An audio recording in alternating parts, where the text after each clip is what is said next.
kuchoka pamenepa mukuyeneka kunena mawu amene mtumiki wa Allah sallallahu alayhi wasallam adawaphunzitsa pamene munthu ali pa sajida.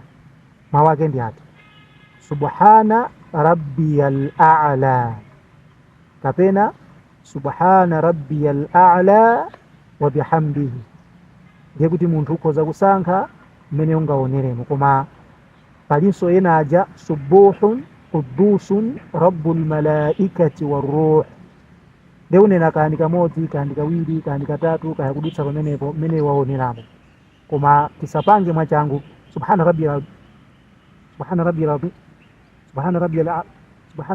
sapange mwachangu choncho, tipange modeka ndipo subhana rabbiyal a'la.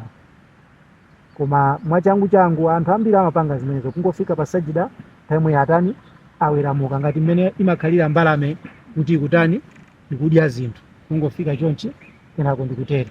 Izizi tisapange. Ndiye tinena subhana rabbiyal a'la, subhana rabbiyal a'la, subhana rabbiyal a'la. Komanso pamenepa mukhoza kumpempha Allah subhanahu wa ta'ala zimene mukufuna pamene muli pa sajida.